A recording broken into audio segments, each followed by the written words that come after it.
अस्सलाम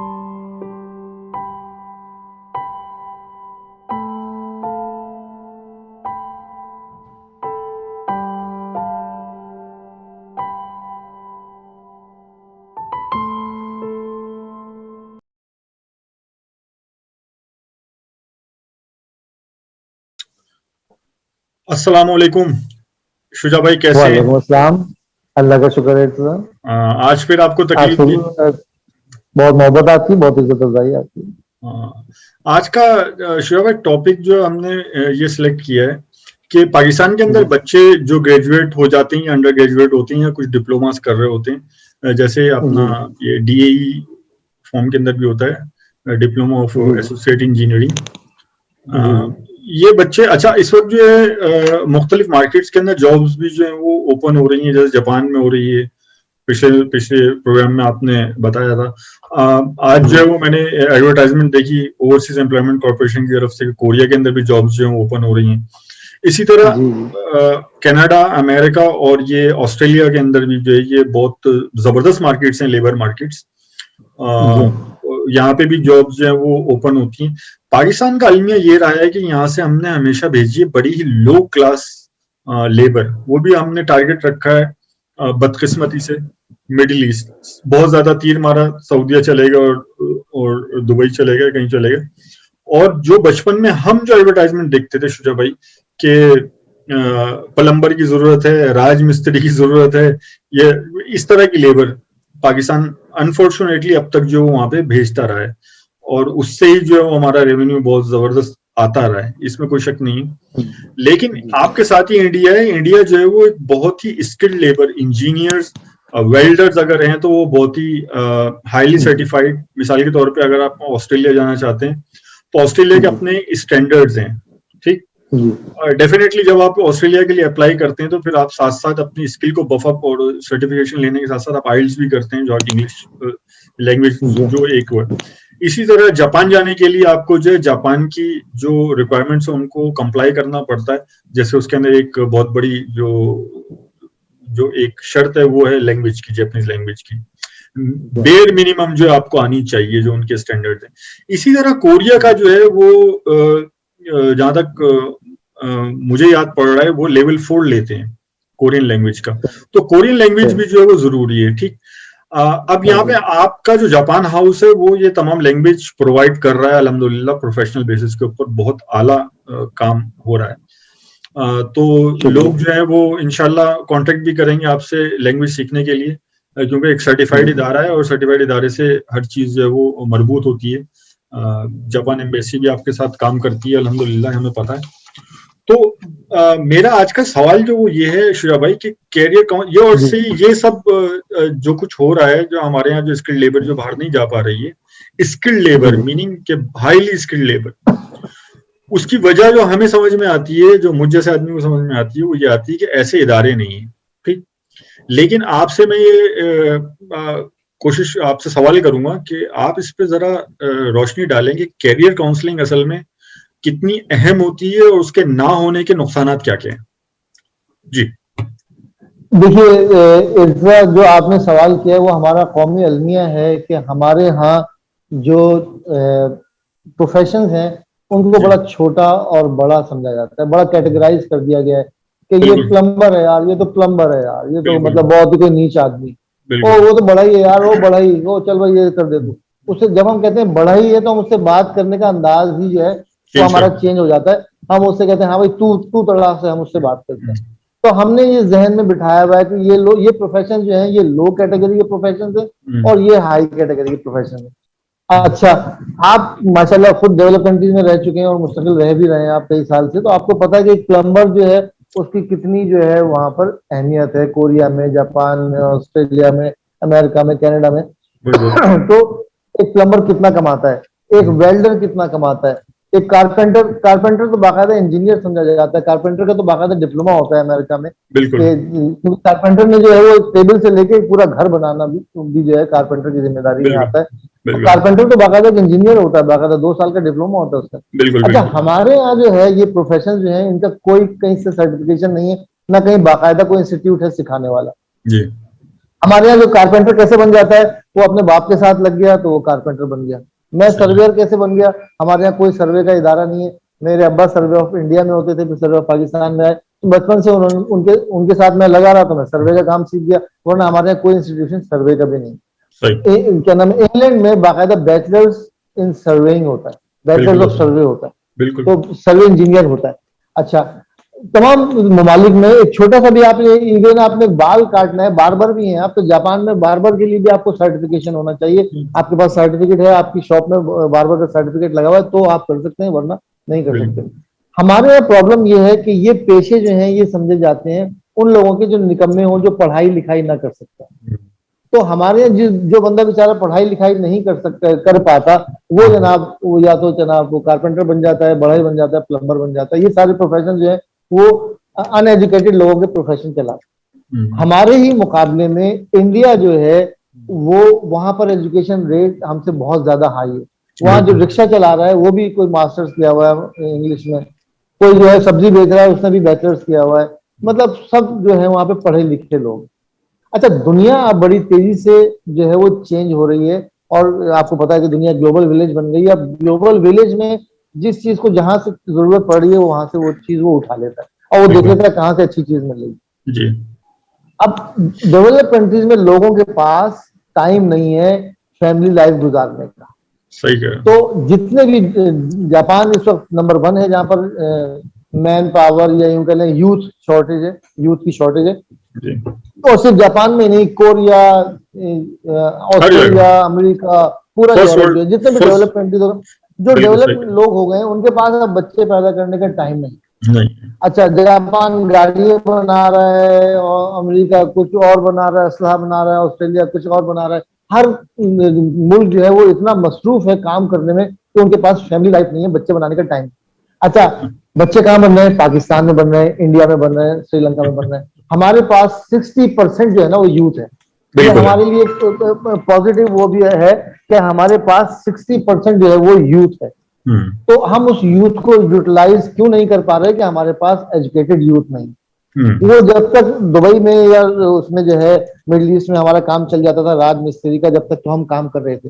अब दुबई में भी और मिडिल ईस्ट में भी जो बड़ी टेक्नोलॉजी चेंज हो गई है। अब वहां पे जो कंस्ट्रक्शन हो रही है वो मशीनरी के जरिए और कंप्यूटर्स के जरिए और बड़ी बड़ी हाईली टेक्निकल जो है वो मशीनरी आ गई। अब उनको यूटिलाइज करने के लिए, उन मशीनों को इस्तेमाल करने के लिए भी आपको एक बेसिक नॉलेज तो चाहिए ना। बेसिक आपको इंग्लिश चाहिए, बेसिक आपको एक नॉलेज होनी चाहिए। वो हमारा मजदूर बेचारा जिसने बिल्कुल कभी कॉपी कलम उठाई नहीं है, तो उसको वो परेशान हो जाता है। अब ऐसा ऐसा क्या हो रहा है कि हमारे यहाँ से लोगों को फारिग किया जा रहा है, और हमारी लेबर की जगह कौन ले रहा है? श्रीलंकन ले रहा है, नेपाली ले रहा है, बंगाली ले रहा है, इंडियन ले रहा है। उसकी वजह वही है कि वो बचपन से पढ़े लिखे होते हैं। हमारे वाला एक तो पढ़ा लिखा नहीं है, और जब पढ़ा लिखा नहीं है तो उसको गुस्सा बहुत जल्दी आ जाता है। वो कहता है जी मुझे उसने ओए करके क्यों बुला लिया, ठीक है ना। तो वो अच्छा, वो ओए करके भी वो यूं बुला रहा है कि उसको पता है कि यार तू पढ़ा लिखा नहीं है। अगर तुम पढ़े लिखे होगे तो आपसे ओए करके बात नहीं करेगा, खुद ही सामने वाला आपको रिस्पेक्ट देगा। तो आपको रिस्पेक्ट लेनी पड़ेगी। कोई आपकी खामखा रिस्पेक्ट नहीं करेगा, आपको रिस्पेक्ट के लिए अपने आप को रिस्पेक्ट बनाना पड़ेगा। बिल्कुल, ठीक है। अच्छा, अब रही ये बात कि तो हमारे यहाँ जो है सबसे पहले तो बेसिक एजुकेशन हमारे लिए जरूरी है कि हम गाँव में, गोठों में और छोटे छोटे इलाकों में अपनी बेसिक एजुकेशन को इम्प्रूव करें। जगह जगह स्कूल खोलें, हर शख्स को कहेंगे भाई पढ़ ले तू। अच्छा, दूसरी बात यह कि हमारे टेक्निकल एजुकेशन के इदारे जो हैं, वो जो डिप्लोमा कॉलेजेस हैं उनमें क्या तालीम दी जा रही है आप भी जानते हैं, मैं भी जानता हूँ। वो एक सर्टिफिकेट इशू करने के छापा खाने बन गए, वहां पे टेक्निकल एजुकेशन नहीं दी जा रही। तो ओवरऑल हम एक क्राइसिस का शिकार हैं। मैं तो यही उम्मीद करता हूँ कि अब एक पढ़ा लिखा वजीर आजम आया तो शायद हमारे हालात बेहतर होंगे। कैरियर काउंसलिंग की मैं आपको एक मिसाल दूं कि मैं अपने स्टूडेंट से सबसे कहता हूं कि यार जिसने जापान हाउस के अंदर गेट से अंदर कदम रख लिया वो बहुत खुशनसीब है। तुम लोग खुशनसीब हो कि तुम्हें ये लाइन मिल गई कि जनाब जापानी जुबान सीखनी। अभी मैं आपको मिसाल दूंगा, एक लड़का 1.5 साल पहले मेरे पास आया था, उसकी उम्र हार्डली 16 साल, 16.5 साल थी। अब वो मुझसे जैपनीज पढ़ने लगा, तो मैंने उसको पढ़ा के देखा। मैंने कहा इसके दिमाग में इतनी ताकत नहीं, वैसे जिस्म में इतनी ताकत नहीं थी, दुबला पतला लड़का था बेचारा। अच्छा, था भी ऐसी 16 साल, 16.5 साल की उम्र होती है तो जाहिर उस वक्त आदमी छरारे बदन का दुबला पतला सा, तो वो वैसे भी थोड़ा कमजोर सा था, तो दिमाग भी उसका कमजोर था। तो मैं उसके अब्बा से कहा करता कि यार आप इसको कहीं प्लम्बर का काम सिखा दें, कोई वेल्डर का काम सिखा दें, अच्छे कमा लेगा, आप इसको मेरे पास कहाँ ले आएंगे, जापानी इसके बस की बात नहीं। तो कहने लगे बस आप इसको अपने साथ लगा के रखें यार, आप छोड़े ना, बस आप इसको लगा लें, सब छोड़ें आप मुझे अपने साथ, इसको अपने साथ लगा लें। वो मेरे साथ पढ़ता रहा, शुरू में मैं उसको बहुत झाड़ता रहा, उसको सख्त जुमले मैंने कहे, क्योंकि बेचारे का दिमाग नहीं था। लेकिन फिर मैंने उसको छोड़ दिया, मैं कहा बट ठीक है यार गौरव, तुम पढ़ाते रहो इसको, पढ़ना होगा पढ़ लेगा, नहीं पढ़ना होगा ना पढ़े। जब मैंने उसको अब्बा को तो पहले बता दिया कि भाई आप इसका वक्त जाया कर रहे हैं, मेरा भी वक्त जाया कर रहे हैं, तो कहा आप छोड़ दें, बस इसको लगा के रखें। अच्छा, उसके बाद अच्छी बात ये थी कि वक्त था, अभी 16.5 साल तो उसकी उम्र थी, तो वो लगा रहा मेरे पास।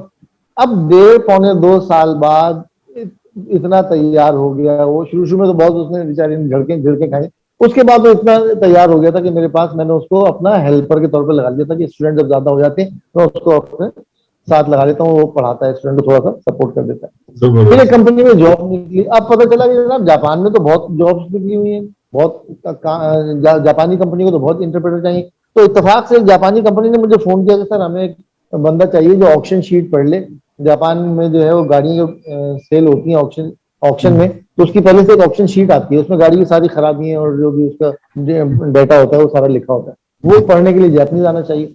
मैंने इसको बुलाया, मैंने कहा देख जॉब अच्छी है तो कर लेगा। कहला सर आप मुझे भेज तो दें, इंटरव्यू तो के लिए तो भेजें। इंटरव्यू के लिए भेजा तो वो गाड़ियों के टेक्निकल वर्ड्स थे, इंग्लिश में भी और जापानीज में भी, वो इसको समझ में नहीं आया, ये वापस आ गया। मैंने इसको फिर मैंने कहा चल मैं तुझे टेक्निकल वर्ड्स सिखाता हूँ, तो इसको मैंने 1 महीना और इसको जैपनीज के जैपनीज गाड़ियों के पार्ट्स के जो नाम होते हैं, जैपनीज में क्या नाम होते हैं, इंग्लिश में क्या नाम होते हैं, वो मैंने इसको बैठ के 1 महीना इसने और खराब किया मेरे पास। फिर मैंने इसको दोबारा भेज दिया उनके पास। मैंने कहा यार ये बंदा थोड़ा सा मेरे हिसाब से तैयार हो गया, थोड़ा सा आप इसको अपनी प्रैक्टिस में जब लाएंगे तो ही करेगा, जब तक प्रैक्टिकल फील्ड में नहीं आएगा जब तक वो नहीं होगा। तो उन्होंने कहा ठीक है भेज दें, वो भेज दिया, उन्होंने रख लिया जनाब। आपको 50,000 रुपए से स्टार्टिंग है उसकी, अभी उसको कुछ नहीं आता गाड़ियों के बारे में, बहुत ज्यादा कुछ नहीं आता, 50,000 से स्टार्टिंग है। और मुझे पता है जो जिसने उसको रखा है कंपनी में, जिस बंदे ने रखा है, बंदा भी अच्छा आदमी है, तो उसने उसको समझाया कि बेटा तुम सही एज पे सही जगह आ गए हो, तुम यहाँ पे 2 साल अगर मेहनत से काम सीख लोगे, समझ लोगे, तो तुम्हारी 3 से 4.5 लाख रुपए तक सैलरी जाएगी आराम से। तो ये बात मैं कह रहा हूँ, कैरियर काउंसलिंग की बात कर रहा हूँ कि वो सही वक्त पे सही जगह पहुंच गया, तो उसको जो है वो लाइन मिल गई, और वो इंशाल्लाह अपनी लाइफ बहुत अच्छी गुजार लेगा। हमारे यहाँ क्या हो रहा है, बच्चा जो है बेचारा बीए कर रहा है, एमए कर रहा है, फिर अच्छा एमए के बाद अच्छा चलो एलएलबी कर लिया, फिर जनाब एलएलएम कर लेता हूँ, खामखा की डिग्री है और सर्टिफिकेट जमा कर रहा है, उसको पता ही नहीं कि उसे करना क्या चाहिए। आपको टेक्निकल एजुकेशन के साथ साथ एक फॉरेन लैंग्वेज करनी है, और दुनिया में अभी बहुत अपॉर्चुनिटी खुलने वाली है। सिर्फ ये जापान की या कोरिया की बात नहीं, अभी पूरी दुनिया में लोग चाहिए। आपको इंग्लिश भी सीखनी है, आपको जर्मन सीखनी है, आपको स्पेनिश सीखनी है, आप कोई एक लैंग्वेज इंग्लिश के साथ साथ सीख लें तो आपके काम आ जाएगी, क्योंकि पूरी दुनिया में डेवलप कंट्री में लोगों की जरूरत है, मैन पावर चाहिए। लेकिन मैन पावर कौन सी चाहिए? जिसको बेसिक इंग्लिश आती हो, जिसको बेसिक उनकी जुबान आती हो, और जो अपने फील्ड में थोड़ी बहुत नॉलेज रखता हो। तो आप वेल्डिंग का प्रॉपर कोर्स करें, कारपेंटर का प्रॉपर कोर्स करें। सबसे पहले तो आप कारपेंटर का कोर्स उस वक्त करेंगे जब आपको गिनती लिखना पढ़ना आती होगी। सबसे पहले हमें अपने बच्चों को तालीम देने की जरूरत है, और तालीम का मतलब अच्छी तालीम। तो शुजा भाई यहाँ पे नहीं कोई मसला नहीं है ऐसा बोले। शुजा भाई यहाँ पे सवाल मैं आपसे ये करूंगा कि पाकिस्तान में बिलखुसूस कराची के अंदर कितने ऐसे इदारे हैं कि जो ऐसी वोकेशनल ट्रेनिंग देते हैं हाई स्टैंडर्ड की। लेट्स से कि आपने कारपेंटर का अगर आपने कोर्स करना है तो वो कौन से ऐसे इदारे हैं कि जो करवा रहे हैं? पहली बात तो है कि I don't know about that कि वो करवा रहे हैं और उनके स्टैंडर्ड्स क्या हैं, और वो एफिलिएटेड हैं किसी ऐसी इंटरनेशनल बॉडी से कि जो इसको रिकॉग्नाइज करती हो। मिसाल के तौर पे मैंने पूछा है, कोई भी फील्ड हो सकता है। देखिए इससे आज इंस्टीट्यूट तो काफी हैं। हमारा सिंध स्किल वर्कर्स के नाम से, सिंध डेवलपमेंट काउंसिल के नाम से इदारा है सिंध में, और पंजाब में तो काफी इदारे हैं इस तरह के। सीखना आपने खुद है।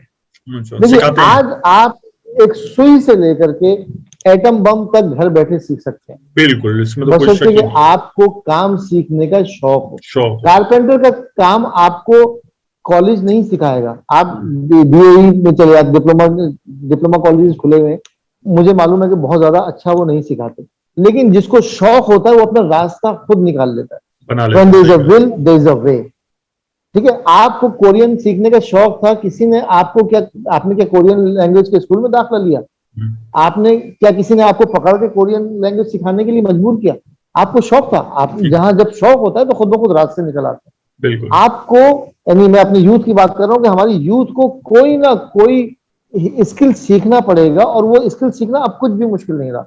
आप यूट्यूब खोलें और आप लिखें carpenter course, basic carpenter skill, सब कुछ यूट्यूब पे आज मौजूद है। बिल्कुल सही कह रहे हैं। आपने इदारे से, इंस्टीट्यूशन से रजिस्ट्रेशन इसलिए करानी है कि इदारा आपको एक सर्टिफिकेट दे देगा।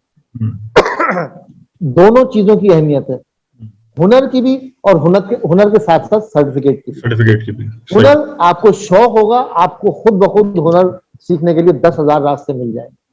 और सर्टिफिकेट आपको इसलिए चाहिए कि आपको इंस्टीट्यूशन में जाइए और उनको आप बताएंगे ना, मुझे तो इतना काम सीख लिया, मैंने ये काम सीख लिया, मैंने ये काम सीख लिया, वो कहेंगे जा यार ये पकड़ सर्टिफिकेट, हमारी जान छोड़। ठीक है ना। मुझे याद है, मैं बच्चा था, हमारे अब्बा जो थे सर्वे ऑफ इंडिया में थे, तो सर्वेयर थे, पूरा सर्वे का काम आता था।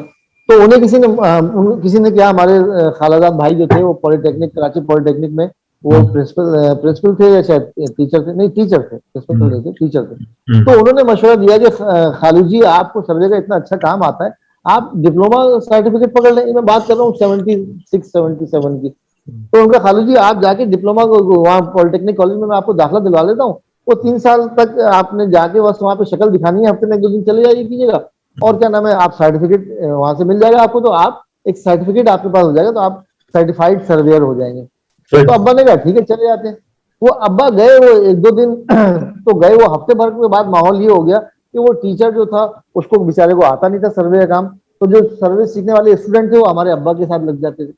अब आप सोचें कि एक स्टूडेंट को इतनी ज्यादा नॉलेज है कि टीचर उसके आगे जो है वो खामोश है, और बाकी सारे स्टूडेंट जो है वो उस स्टूडेंट से पूछ रहे हैं। तो टीचर को फील होने लगा कि उन्हें अपनी सुक्की महसूस होने लगी। तो उन्होंने कहा कि बारी साहब आप जो है प्लीज यहाँ मत आया कीजिए, आपने रजिस्ट्रेशन करा लिए, जब आपका टाइम होगा हम आपको सर्टिफिकेट दे देंगे, आप प्लीज यहाँ मत आया करें, यहाँ पे स्टूडेंट से मेरी इंसल्ट होती है। सही। तो स्टूडेंट ने रिक्वेस्ट की कि बारी साहब मेरी इंसल्ट होती है स्टूडेंट के सामने, कि स्टूडेंट कहते हैं कि आपको तो कुछ आता ही नहीं है, तो आप प्लीज बारी साहब यहाँ मत आया करें, सर्टिफिकेट आपको दे देंगे। बारी साहब ने कहा भाड़ में जाओ, मुझे तुम्हारा सर्टिफिकेट क्या करना है, जब तुम्हें कुछ आता जाता ही नहीं है, तुम पढ़ाते नहीं हो, मैं क्या करूंगा तुम्हारा सर्टिफिकेट। बारी साहब छोड़ के आ गए। तो बारी साहब को उस वक्त अहमियत नहीं पता थी कि सर्टिफिकेट की अहमियत क्या है। तो स्किल इतनी बड़ी चीज है कि अगर आपको काम आता है तो आपके आगे कोई टीचर वीचर भी कुछ नहीं अहमियत रखता। जो प्रैक्टिकल जिसको काम आता होता है उसके आगे टीचर भी कोई अहमियत, क्योंकि टीचर तो आपको खाली बुक से पढ़ा रहा है, और जिसको काम प्रैक्टिकली जो काम करना जानता है उसको सब कुछ आता होता है। तो मेहनत से आप सीखते हैं खुद से, और इंस्टीट्यूट आपको चाहिए एक सर्टिफिकेट, इसलिए आपको दोनों साथ लेके चलना है। इंस्टीट्यूट में भी जाना है आपने, और काम जब आपको शौक होगा तो खुद ब खुद किताबें और मटेरियल और यूट्यूब और इंटरनेट। आज तो दुनिया इतनी सुख हो गई कि आपको एटम बम बनाना है, आप बैठ के यूट्यूब पे जाएं या इंटरनेट पे जाएं कि मुझे एटम बम बनाना है, आपको एटम बम बनाने के तरीके बताना शुरू कर देंगे। सही अलग बात है कि मैं बता रहा हूँ कि हर चीज बनाई जा सकती है, आप सीखने वाले बने। इंफॉर्मेशन फ्लडेड है, अगर आप वाहियात गाने या टिकटॉक की वीडियोस देखना चाहें वो भी मौजूद है, और अगर आप कुछ सीखना चाहते हैं तो वो भी मौजूद है। It depends on you. लेकिन यहाँ पे एक मैं आपसे एक सवाल करूंगा कि जापान हाउस जो आपका इदारा है, ये कितने ऐसे इदारों से एफिलिएटेड है या आप उनके साथ कोऑपरेट कर रहे हैं कि जो इंटरनेशनल रिक्रूटमेंट एजेंसीज जो कहलाती हैं पाकिस्तान में, ऐसा कुछ आपका है, ऐसा एफिलिएशन या कोऑपरेशन या एम्बेसीज के साथ? पाकिस्तान में इस वक्त सिंध डेवलपमेंट काउंसिल के साथ हमारा रजिस्ट्रेशन का मामला चल रहा है। इंशाल्लाह बहुत जल्द हम सिंध डेवलपमेंट काउंसिल के साथ रजिस्ट्रेशन हो जाएगी हमारी, तो हम यहाँ पर बहुत से कोर्सेज शुरू करेंगे। अच्छा, इंटरनेशनल रिक्रूटमेंट के ये है कि जापान से बहुत सारी रिक्रूटमेंट कंपनी हैं जो डायरेक्ट हमसे कांटेक्ट करती हैं और कहती हैं जनाब आपके स्टूडेंट को जैपनीज अगर 2 लेवल आते हैं तो आप उसकी सीवी बना के हमें भेज दीजिए, हम उसको जो है वर्क वीजा निकलवा के देंगे। तो हमारे तौर पर तो सारी चीजें तैयार है। अब वो कहते हैं ना बादशाह की बेटी से मेरी शादी होनी है, 50% मामला तैयार है, 50% रह गए। और 50% क्या रह गए, वो स्टूडेंट जो आए, कोई तो आए जो आन के मुझसे ये चीजें फैज उठाए, कोई आए जो जैपनीज सीख ले, कोई आए जो कोई हुनरमंद आदमी आए, और हुनर भी सीखे और लैंग्वेज भी सीखे, तो सही, जापान तो बुलाने के लिए तैयार है। सही, जापान में मैन पावर की शदीद किल्लत है, जैसे कि आपको बिल्कुल, भी मालूम है, जापान में बिल्कुल, भी, बिल्कुल, कोरिया में भी, अमेरिका में हर भी, जगह, हर जगह, हर जगह, हर जगह, हर जगह पूरे डेवलपमेंट कंट्रीज में आपको स्किल्ड वर्कर चाहिए। वो खपत कौन पूरी कर रहा है? हर जगह इंडियन और बांग्लादेशी जा बिल्कुल सही रहे कह हैं, रहे इंडियन, हैं, बंगाली और श्रीलंकन जा रहा है। हमारा पाकिस्तानी ना तालीम है उसके पास, ना उसके पास हुनर है। जब तालीम और हुनर ही नहीं है तो कहाँ से जाएगा? यार अपना शुजा भाई, वो कौन सी है आपकी नज़र में ऐसी स्टेज है कि जहाँ पे ये अवेयरनेस दी जाए कि इस एज के ऊपर या इस स्कूल लेवल के ऊपर जो है वो कैरियर काउंसलिंग का एक जो है वो छोटा सा सेगमेंट स्कूलों के अंदर रखा जाए? मेरी नज़र में, अगर मैं जो समझता हूँ कि इस पे थोड़ी सी रोशनी आप डालिएगा कि जैसे बच्चे जो हैं वो 8th के अंदर या 9th ग्रेड के अंदर आते हैं, तो मेरी नज़र के अंदर ऐसे इस स्कूलों के साथ जो है वो एफिलिएशन बनानी चाहिए कैरियर काउंसलिंग के हवाले से, कि जहाँ पे उनको अर्ली स्टेजेस के ऊपर जो है वो एक सेशन ऐसा दिया जाए क्लास में जाके या ओवरऑल गैदरिंग करके कि जनाब आप जो करना चाह रहे हैं, आप करना क्या चाह रहे हैं, आपको मतलब कैरियर काउंसलिंग के हवाले से फर्दन फर्दन जो इसको आप कंडक्ट कर सकते हैं। इस आइडिया के बारे में आपका क्या ख्याल है? ऐसा हुआ है या हो रहा है या आप करते हैं? इंतजार करना तो बहुत कुछ चाहिए, लेकिन प्रॉब्लम ये है कि जिनके पास ये हुनर है, मिसाल के तौर पे जैपनीज जिनको अगर अच्छी आ गई है, तो वो किसी और को आगे नहीं बताना चाह रहे। वो कह रहे हैं किसी और को क्यों फायदा हो, मुझे आ गई जैपनीज, बस मैं हूं ना, मैं राजा बना हुआ हूं, बस खाम खागा, तो मैं किसी और को मैं आने दूं। तो एक तो वजह ये है कि जिसने लैंग्वेज सीख ली है, कोई भी लैंग्वेज भी क्या, हमारी मेंटेलिटी है कि जब मैंने सीख ली तो बस मेरी जगह कोई और ना आ जाए, सही। तो बता नहीं रहे लोग। अच्छा, दूसरी बात ये कि हमारे यहाँ हर आदमी लालच में जो है ना वो अंधा हुआ है। मैं आपको बाकायदा नाम लेके बता रहा हूँ, नाम तो मैं अब उनका भूल गया, एनईडी के डीन है वो, और मैं उनके पास ये पैकेज लेके गया था, मैं आपको पिछले इंटरव्यू में भी शायद बता चुका हूँ। उनको मैंने कहा था कि देखिए, इंडिया में इंजीनियर जो है वो पहले साल से जापानी सीख रहा है, और बताया जैसे वो बात। 4 साल की है ना, 4 साल की इंजीनियरिंग मुकम्मल करके आता है तो जापानी कंपनी उसको हायर कर लेती है। बिल्कुल। तो मैंने कहा मैं भी आपको सर्विस ऑफर कर सकता हूँ कि आप अपने इंजीनियर्स को जो है वो सिखाएं जैपनीज लैंग्वेज, और जैसे वो इंजीनियर बने और जैपनीज कंपनी उसको हायर कर ली। वो अगर छोड़े जी, जापान में जाके क्या कर लेगा वो, हमारे यहाँ तो इंजीनियर यहाँ पे उसको बड़े पैसे कमा लेता है, वो यहाँ 2-2.5 लाख रुपए कमाता है, ये करता है वो करता है। अब मैंने कहा कि ये शख्स मेरी बात सुनने के मूड में ही नहीं है, तो मैं इसको क्या बताऊं, कौन सा इंजीनियर 2 लाख रुपए कमाता है यार पाकिस्तान में? मेरा अपना दामाद जो है यहाँ पे बेचारा बड़ी मुश्किल से जूते चटक चटक के उसको 25,000 को महीना पे जॉब मिली थी। अब अल्लाह का शुक्र है वो चला गया, माइग्रेट कर गया कनाडा। तो यहाँ पर ये तो हाल है, जिन लोगों के हाथ में पावर है, वो लोग कहते हैं भाई मेरी जेब में क्या आएगा। अगर मैं उसको कोई फायदे की बात बताता कि भाई तुझे इतने पैसे मिलेंगे, तो वो इसके ऊपर आगे काम करता। सही। ठीक है ना? तो अब मैं तो भाई उसको क्या ऑफर कर सकता हूँ? मैं तो कोई ऑफर नहीं कर सकता सिवाय से भाई आज मेरे से चाय पी ले, खाना खा ले, इस तरह मैं क्या ऑफर करूँ? मैं आपको एक बता रहा हूँ कि आप अपनी कौम को कितना फायदा पहुंचा सकते हैं। आप मुझे बता रहे हैं कि नहीं जी हमारे लोगों को तो जनाब 2 लाख रुपए की जॉब मिल जाती है, मैं उसको सलाम करके आ गया, जवाब जाहिला खामोश बात। असल में वो खुद 6-7 लाख रुपए की नौकरी कर रहे हैं, तो उनको कोई फर्क नहीं पड़ता है कि बच्चों का मुस्तकबिल क्या हाँ, हुआ, कोई उनको कोई फर्क नहीं पड़ता, और वो ऐसा सोचते भी नहीं है। और उन्हें कोई दिलचस्पी नहीं है इसकी। जिसकी वजह से ये हमारा आलम ये है कि एनईडी या नमल या कहीं का भी बच्चा बाहर आता है, तो अब वो उसके लिए पाकिस्तान में तो डेवलप कुछ है ही नहीं, उसके पास अपॉर्चुनिटीज कहाँ है? नहीं है। पाकिस्तान में बहुत कोई बहुत अपॉर्चुनिटी बहुत कम एक तादाद होती है जिनके ताल्लुकात होते हैं या कोई ऐसा फैमिली बैकग्राउंड होता है या कनेक्शन ऐसे होते हैं कि वो हायर्ड हो जाते हैं। नहीं लेकिन इसके अलावा जी। तो एक बहुत बड़ी तादाद जो है वो हजारों बच्चा, हजार लाखों तालिब इल्म जो है वो ग्रेजुएट होकर हर साल मार्केट में आते हैं, लेकिन उनका कोई अब पुरसाने आप हाल नहीं है।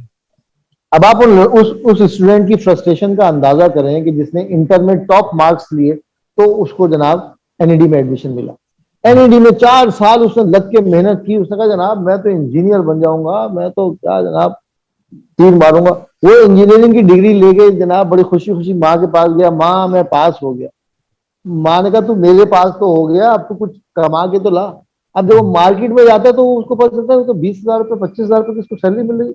यार 20-25,000 रुपये की आजकल क्या औकात है यार? दूध वाला रोज के 25,000 रुपये बनाता है, और बर्गर सही है। बेचने वाला रोज के 15-20,000 50,000 का रुपये बना लेता बिल्कुल आराम है से ना? बना रोज तो का। तो फिर वो फिर क्या होता है? अब आप देखेंगे बाकायदा हमारे यहाँ डाकू जो आ रहे हैं वो पढ़े लिखे डाकू आ रहे हैं। तो हमारे यहाँ इस प्रोफेशन में हम जो है माशाल्लाह एजुकेटेड लोग हमारे डकैतियां कर रहे हैं, चोरियां कर रहे हैं, तो हम इस तरह पे हमारा लेवल जो है, हमारे चोरों डकैतों का लेवल हाई हुआ है। कि हमारे यहाँ बड़े बड़े काबिल लोग जो है डकैतियां कर रहे हैं। अफसोस का तो ये मकाम है ये हमारे लिए, अफसोस का मकाम है। हमारे प्लानर्स के लिए जो है ये बड़ा लम्हा फिक्रिया है कि भाई तुम इस कौम को कहाँ लेके जा रहे हो। लेकिन शुजा भाई ये यहाँ पे, लेकिन शुजा भाई क्या ऐसा छोटे पैमाने पे ऐसा क्या काम हो सकता है कि अर्ली स्टेजेस के ऊपर 9th या 10th ग्रेड के बच्चों को कैरियर काउंसलिंग दी जा सके? आपकी नजर में क्या ऐसा प्लान हो सकता है? इट्स मैं तो असल में थोड़ा सा वो कोरोना की वजह से बिल्कुल एनर्जी मेरी जो है वो खत्म हो गई, वरना मेरे बहुत प्लान थे कि स्कूल लेवल पे जाए, स्कूल के प्रिंसिपल्स को अगर समझाएं हम 100 में से 10 मान जाएंगे। ठीक है, तो स्कूल के प्रिंसिपल जो है हम उनके साथ खड़े होकर बच्चों को बताएं कि ये आप एक लैंग्वेज सीखें और लैंग्वेज जो है आपके आगे काम आने वाली है। ये आपको मैट्रिक करने के बाद इंटर और इंटर के बाद बीए और एमए ये आपके काम नहीं आने वाला है। आप साथ साथ कोई हुनर सीखें। स्कूलों में जाके जो है स्कूल वालों को समझाया जाए कि साथ में आप इनको इनको कोई टेक्निकल एजुकेशन भी दें। वेरी गुड प्लान, ये बहुत फिजिबल, बहुत फिजिबल, बहुत फिजिबल है ना। स्कूल का प्रिंसिपल को देखें, स्कूल वाले को तो पैसे ही चाहिए ना। आप उसके प्रिंसिपल को बताएं कि भाई आप थोड़ा सा इसको 200 रुपए और चार्ज कर ले, इसको कारपेंटर का काम सिखाएं। सही। इनको जो टेक्निकल एजुकेशन स्कूल के साथ साथ हो, स्कूल में जो है हमारे जो है बच्चों को जो है ऐसे काम सिखाए जाएं जो उनके काम आए। सिविल ड्राफ्टिंग हो गई, ऑटो कैड हो गया, ऑटो कैड, ये चीज पाइथन हमारे स्कूल में 6ठी 7वीं से 8वीं से पढ़ाई जानी चाहिए। बिल्कुल। ऑटो कैड सीखने वाले लोग बच्चे अच्छे अच्छे कमा लेते हैं यार।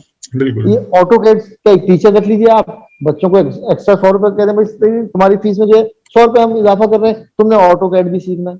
सही। तो ऐसी बहुत सारी चीजें हैं, कारपेंटर का काम हो गया, ऑटो कैड का हो गया, प्लम्बर का हो गया, वेल्डर का हो गया। ये स्कूल लेवल पे टेक्निकल एजुकेशन का एक डिपार्टमेंट बनाना पड़ेगा स्कूल वालों को। इसके लिए हमारे प्लानर्स को या हम और आप जो है मिलके कोशिश कर सकते हैं कि स्कूलों में जाएं और उनको अगर आप ऐसा कोई प्लान बनाएं प्राइवेट लेवल के ऊपर कि जिसके अंदर जो है हम ये कैंपेन मूव कर सकें कि स्कूलों के जरिए और टीचर्स के जरिए।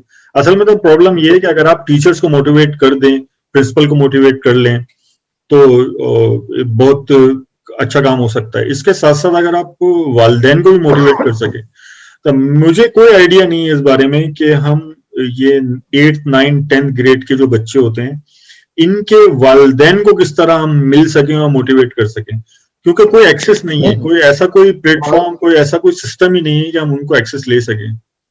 वालिदैन को मोटिवेट प्रिंसिपल करेगा। आपने प्रिंसिपल को एक दफा अगर प्रिंसिपल के दिमाग में बात आ गई तो प्रिंसिपल ने कहना है, प्रिंसिपल ने तो एक लाजमी कह देना है ना कि यार आपने कल से अपने बच्चों को ऑटोकैड पढ़ाना है, बस उसने कोई मोटिवेट नहीं करना वालिदैन को। प्रिंसिपल जब कह देगा कि जी कल से हमारे स्कूल में ऑटोकैड सिखाया जाएगा और बच्चों से जो है बच्चों को हुक्म दिया जाता है कि वो 200 रुपए और लाए महीने के और ऑटोकैड सीखे, खत्म हो गई बात। इसी तरह एक लैंग्वेज सीख लें, ठीक है, प्रिंसिपल कहे कि जनाब हम आपको एक एक्स्ट्रा लैंग्वेज सिखा रहे हैं, इसके आप हमें 200 रुपए और दीजिए।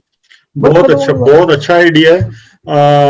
अल्लाह आपको सेहत दे और आपकी तौफीकात में इजाफा करे।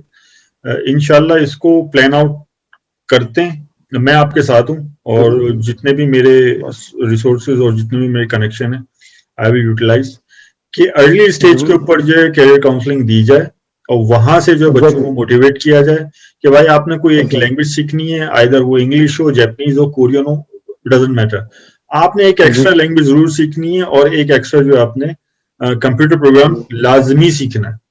तो ये फॉर्म ये कम से कम एक शहर से आप शुरू करें और फिर ये पूरे पाकिस्तान तक अगर हो जाए तो हम बहुत अच्छी स्किल लेबर एक्सपोर्ट कर सकते हैं, जो कि असासा है। अब जैसे आपने कहा 60% यूथ है, 60% यूथ का मतलब ये है कि बहुत अच्छी हमारे पास मैन पावर है, लेकिन वी हैव टू हमने उसको डेवलप पहले करना है, एजुकेट करना है, उसको तैयार करना है, स्किल देनी है। बहुत बहुत शुक्रिया, बहुत बहुत शुक्रिया। आप बहुत आपका जरखेज दिमाग है और आपके आइडियाज जो है वो हमेशा मुझे हमेशा जो है मुझे इंस्पायर करते हैं और मुझ में भी एक जज्बा जगाते हैं कि नहीं यू कैन डू समथिंग। आप कैनेडियन नेशनल होते हुए आप वापस जाके वतन के अंदर खिदमत कर रहे हैं और कोशिश कर रहे हैं कि किस तरह बच्चे पढ़ जाएं, तो ये मेरी तरफ से तो आपको सलाम है। मैं हमेशा आपके लिए, आपकी सेहत के लिए दुआ करता हूँ, हमेशा आपकी आपकी तौफीकात। 2 मिनट आपके और लोगों का किस्सा सुनाऊं आपको मैं। जी जी। हमने किताबों में पढ़ा था तारीख की कि बहादुर शाह जफर जो था जब बिल्कुल शिकस्त खुर्दा होकर पड़ा हुआ था और दिल्ली तक उसकी सल्तनत रह गई थी और तमाम तरफ से ईस्ट इंडिया कंपनी के हरकारों ने उसको घेर लिया था। तो जर्नैल बख्त खान एक बहादुर शाह जफर का जो था वो सिपह सालार था, जर्नैल बख्त खान, वो आया बहादुर शाह जफर के बाद। उसने कहा बादशाह सलामत आप सिर्फ तख्त पे बैठ जाएं, मैं इसको जो है गोरों को मार के भगा दूंगा हिंदुस्तान से, आप सिर्फ तख्त पे बैठ जाएं, रियाया आपको अपना बादशाह देखना चाहते हैं, आप तख्त पे बैठ जाएं, मैं इनको मार के भगाऊंगा। आप जो है ना सिर्फ फेस, हर एक फेस होता है ना आदमी का, हर आदमी की फेस वैल्यू होती है, तो उसे पता था कि बादशाह की फेस वैल्यू जो है वो बादशाह ही उस जगह बैठ सकता है।